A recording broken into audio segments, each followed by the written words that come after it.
So we are here back in Heinz's office. You're lucky. We are lucky. And there's something, what does it mean, Heinz? Well, it's a long story, but I used to do some selling when I was in different cities, and I had a little exhibition, I had a booklet about my journey, and I would sell it. But when I was done with the country, with the sign, for example, was in Spanish, then I would leave it somewhere.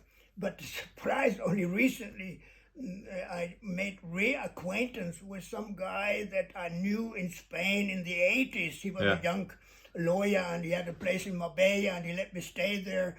And I did keep the stuff until the Caribbean island, and I really had an idea to go to the Caribbean, but there was no easy transport there. And eventually I decided to go to Mauritania with a boat.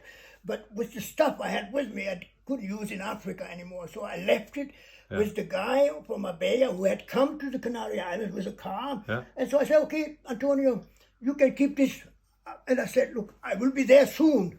And I said, it's So that means belongings of Heinz Stücke para guardar is to keep for safekeeping some days. Okay. Thank you. Thank you. Yes. 45 years later, I had reacquainted with Antonio, who lived in Spain in the meantime, in another part of Spain, and we got to, he came and visited, and he said, you have some stuff in my place. And he came up with a leather jacket that I was presented. It was a really nice leather jacket, but I couldn't use it, so I left it with him, that he found earlier. But then he had so many papers. As a lawyer, of course, so he cleaned out his office, and he found another bag, and he called me and he said, listen, there's some more stuff there. And so he said, I sent it to you, and I opened it up, and I said, what's this? Oh, shit, this was my sales stand, you know. Your sales stuff. And I used to have this sign, which was like, beautiful. You know, it's with some writings on it. Wow. And the route at that time, this was in '83, when I used it in Spain, you know. And so it was a big shock. But then I said, look, 45 years ago, and when I saw this stuff, I knew what I'd been using it for. So some like this, and then I used to sell my story to big magazines. Yes. And so their lead picture, for example, it was the Sunday Times. I made a showcase of it. I clipped it onto this, and so I had a little stand with the show, and I sold about 85,000 booklets altogether in all these years of traveling, you know. Wow. So I was a bestseller. Bestseller. And I shook 85,000 hands. Because every time somebody bought you, went to shake my hands, you know. So here's this, what I used on the sign, and it's big magazines in the world, you know. Some of the biggest ones, I could sell my story, good pictures. Of course, they wanted the picture. This is in the Trafalgar Square in London, you know. Yes. So they had a famous photographer, Griffith was his name, who came, and I mean, he probably got more money than I got from them. I got only £400 for it. But usually I sold my story, for example. This is also from the Sunday Times, you know. Okay. And I just kept those things. Other big magazines, usually big magazines would pay money. And they would say, okay, we'll do 6 pages. We pay so much per page, or we pay so much per picture. And if a big magazine like Bunte, for example, they said, it's a German magazine, a weekly magazine, they said, we pay 600 per page. Wow. But they used 8 pages. So there's a lot of money in there. A lot of money, yes.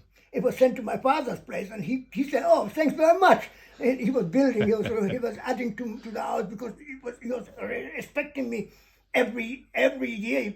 I would say, next year I'll be home. But it's easy to say next year. But you went home in 70, no, not home, but you said... Well, the first time back in Europe, but that was only because of... 70s. With another show where they also paid for it. But 77 was the first time in Europe, back in Europe.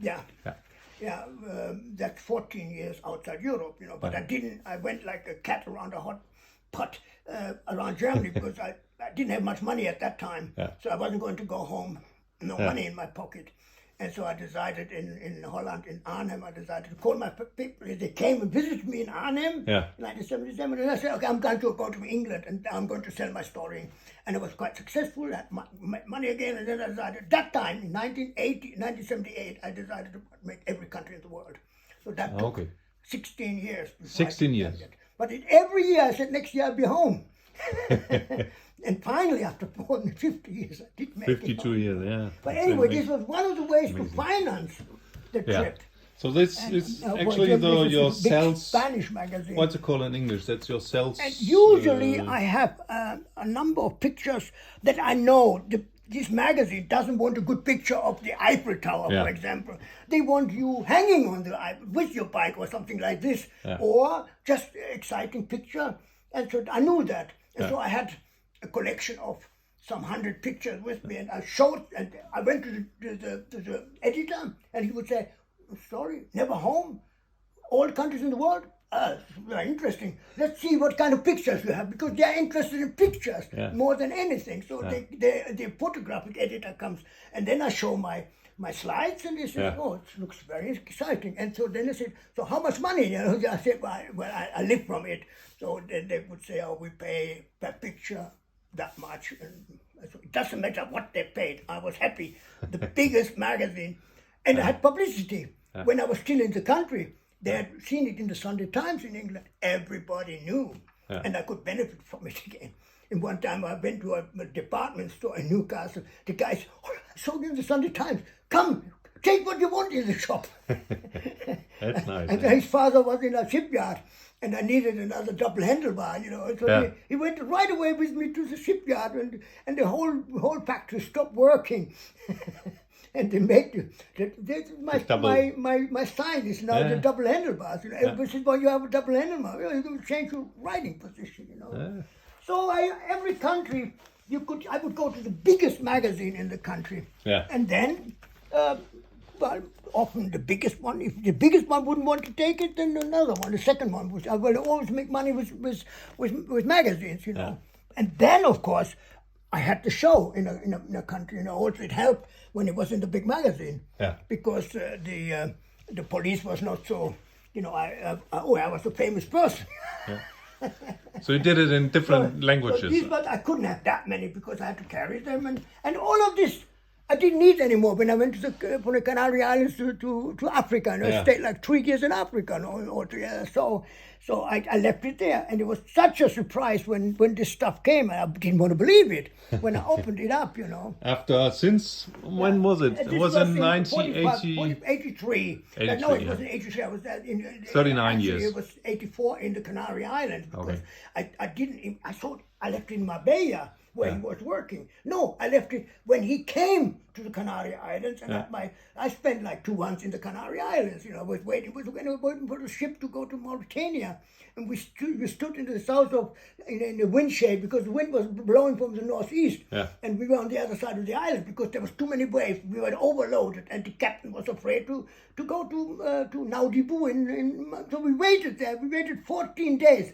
Sitting outside Gran Canaria. Sometimes with a little boat, we went to shore, we bought some, drink some, and eventually got a call from the shipping agency. Hey, what are you doing there? We're sitting there. Oh, we are overloaded. It's too heavy. The waves are too big. No, you're coming back to Las Palmas right away. So we had to go back to Las Palmas. Okay. And then I don't know what he was decided he should go. And then we went, and it took another 5 days to arrive in Naudibu. You probably have been there. I've been there, yes. North, and that's a famous train, 2 kilometer long train that goes to Sorate, yes. To the iron mine there, you know, which I took at the time. So this was it's a nice story. It was I was happy, and at the same time, the past is catching up with me. Yeah, that's nice. Okay, thank you very much, Heinz. Yeah, you're welcome.